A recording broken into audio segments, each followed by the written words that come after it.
what you saw open up there on that run when you scored the touchdown. Yeah, the biggest thing, in that final drive, I just tried to, continue to do what I did the whole game, remain calm.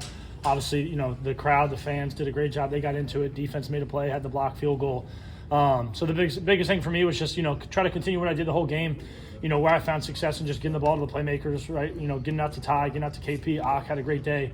Dylan Wade made some good catches. So just getting out to them, let them kind of do the hard work if that, makes sense. And then on the last run, we had a couple plays in the past 2 drives that set that up with the bringing the tight end in motion across, and then obviously, saw green grass, pulled it. They ran out with Dylan Wade, or they ran out with Octavian Smith on the motion, and obviously just put my foot in the ground and got vertical. And yeah, once I got in, brought the boom out there in the end zone. So it was a good finish, but yeah. Really, for you, you're the first quarterback under Loxley to lead Saints 2020 at a 2-score deficit in the second half. Why do you think, especially after that last play in the first half, I know you looked frustrated, that you guys were able to respond the way you did? Yeah, in the locker room, obviously, right, Dante Trader didn't play today, but Dante Trader and Ty Felton the whole time, we're talking pretty much the whole time in the locker room, just saying, we got nothing to lose. Were we down 10, 14 going into the second half, and we obviously, it was Terps versus Terps. We weren't playing our best football, and, we changed the outcome of 3 or 4 plays in that first half, and we're probably winning going into the second half. So they just reiterated that. And they just, reminded us that, like I've said all, week, all season, right? When we get to this point, we got nothing to lose, just to go out there and cut it loose. And just, just a fight with all, phases of the ball. Obviously, right, things didn't go our way, throughout the game, especially early, but we just continued to chip away. And, found ourselves in a ball game in the fourth quarter to give ourselves a chance. And then, we made plays when it counted there at the end. And you and Ty's alley-oop celebration there at the end, you've been practicing that one? Oh, yeah, no, for sure. I know someone sent me the video or GIF or whatever it was after the UVA game. I got to see if they got another one of us doing it in the all red. So that one we definitely, we practice every Friday. So feels good to break it out. Oh, yeah, 100%, man. It felt great, that. And singing the fight song again, having all the students and the fans come on the field, it was a surreal experience. It was definitely, one that I tried to soak up and enjoy. What was the locker room atmosphere like post-game? I got up there late. I was tired from running around. I didn't even know where to run, right, with everyone on the field. But it was just a lot of excitement, just knowing, we've gone through a lot of adversity, and, we've tried to just continue to push through and finally get on the right side of a game. When adversity struck, from the first quarter to the fourth quarter, from the first whistle to the last whistle, it felt good to finally, know that we were able to push through it and come out, on the right side of it. And, me and some of the, other guys on offense just talked about, kind of what this momentum can create for us. So, we got to look, get in tomorrow, get in Monday, look and see what we can correct, and then obviously try to use this game as momentum and take it on to next week, because we got a big one next week on the road against a great Minnesota team, and then we'll see where we are after that. But it was definitely exciting. A lot of family in there, a lot of coaches, family and friends, a lot of teammates, all the coaches. So there was a lot of good moments in there, a lot of excitement. A lot of talks about rinsing the bad plays out. How do you mentally get ready to forget? Yeah, I would say probably, if you ask people around the facility, right, in the locker room and like on the sideline during games, I probably, for the most part, right, obviously, we've had adversity strike, and, I show emotion, but I really try to do a good job of just being in the middle ground, as I say, throughout it all. I don't really, try to have too much emotion on the drive until we score, or I know that I'm getting off the field for that drive. And that was just kind of the whole thing for me, once obviously got into the fourth quarter and the stadium was loud, and, Shell was rocking, people were standing up, defense was making plays, we blocked a field goal. The biggest thing for me as, the leader of the offense and playing quarterback position is just try to stay, mentally kind of in that middle ground, not too high, not too low. Going back to, some of the things my dad taught me about just clearing the mechanism and, taking it one play at a time. You keep talking about keeping your emotions in check during the game, but you had a lot of emotions after that win, a lot of emotions of excitement. What was that moment like, especially considering the adversity you guys have been through, the struggles these last few weeks? Yeah, I was telling one of my locker mates that, probably this goes up there as the best game, that best environment, best game overall that I've, had the opportunity to play in my college career, one that, I was obviously a player. I think there was one other game my freshman year, obviously when I wasn't here, that, we stormed the field after a win, but to do it, in the fashion that we did against the opponent that we did it, with how the season's gone up until this point, and the fans that, stuck around and were loud and were, played a really vital role there in that fourth quarter. It was just a great feeling, just knowing kind of all the hard, stuff that we had to go through to get to this point.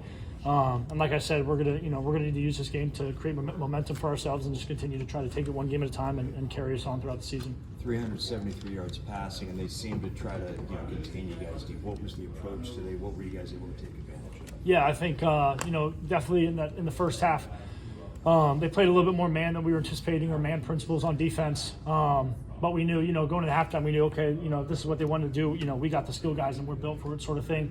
The offense line did a great job protecting. Obviously, they're going through changes, in their room, and they did a great job embracing them. And then receivers did a great job just getting open. Obviously, I'm probably threw the ball, 45, 50 times, a lot. So I'm sure there'll be, I'll look back. There'll be a few that I went back, taking that, getting close to taking sacks or, not getting us into the right checks, especially there in the red area, because we knew they were going to heat us up. But I think we just tried to stick to our bread and butter and just rely on our playmakers. And, as my job as a quarterback, just to get them the ball and then let them be special, right? Obviously, I think KP told me he had over 100. Ty had, a bunch of touches. Octavius Smith had a hell of a catch there in the first touchdown in the first half. So just continue to feed them the ball. And then, you saw Roman Hemby on that 4th and 5. I think that was the second to last drive or last drive, make a guy miss. So just getting the ball to them and then letting them be special. They make me look good. So I got to, make sure I love up on them and keep making sure they like me and we can keep doing good things. For us, it was just about, keep playing, keep defending ourselves, keep chopping the tree, and then, the tree eventually fell today. So, hallelujah. After Billy got that touchdown with just under a minute left, you get the lead finally, but you're only up 1. USC still has time to kind of mount a score. What goes into the mind of other defenders, because it's a balance between being excited about the touchdown, but also you still have to do your job for one more drive? Yeah, it was just about just finishing the game, because sometimes, we always go through these situations, whether it's in practice or, the walkthrough before the game, and sometimes, that was, 1 minute drive, they need a touchdown. Well, honestly, they needed a field goal to win the game. And we do that every Thursday, where they might give us different situations, different circumstances, and we got to execute. And today we executed. So I think for us, it's just falling back on what we do, and that's just our technique. And O-line, O-line blocked their ass off today, and I just got to give a shout out to them, shout out to D-line, and just know that we back at it tomorrow. So. Jumped in late. You guys held them to just 1 score in the second half. What was the difference after intermission defensively? Just being more, having more poise, being more calm, being more confident, and just executing. Because in the first half, we had some little wish-washy plays, but then second half, we revisited those plays, and we still ran them, and we, executed them to a T. And I think for us, it was just about having more energy than them, because, they had all the momentum going into halftime. My bad. They had all the momentum going into halftime. And for us, it was just about taking that momentum and, giving it to ourselves and, keep it rising. So, that was really the whole second half, is just being more confident in ourselves, believing in each other, basically laying our lives on the line for our brother, and then, hopefully coming out with a win, and we did. You guys have had takeaways where you haven't been able to cash in, but today you get the interception, you score the touchdown, you get the blocked field goal.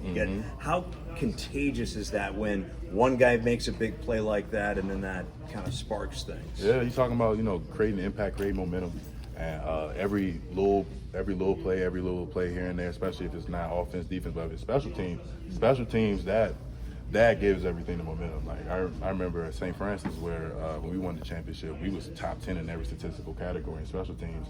And I think special teams is very important. And for us to execute like that on special teams, that was a real big deal. And we limited a lot of the kickoff returns. We didn't really have a lot of kickoff returns today, for us. But even for them, we covered them very well. And when it was time to execute for special teams, offense and defense, we did. And that's all I can do. What's it mean to win for homecoming, for the people coming back and for you guys to? Shoot, we lost on homecoming last year, so to get this win, especially against this team, I think it's a big deal, because not a lot of people believed in us, after that little, 3-game lose streak or whatever. So I think for us, it's just about getting back to ourselves and, just seeing where everybody's at, because, sometimes when we win, especially like this, everybody's storming the field. So I'm like, I ain't never been a part of the game where they storm the field, and, I'm just here. I'm just loving it, and for me, I'm just excited about it. What was going through your head? Was it amazement? Was it self-preservation? Was it, do I have all my stuff with me? It was.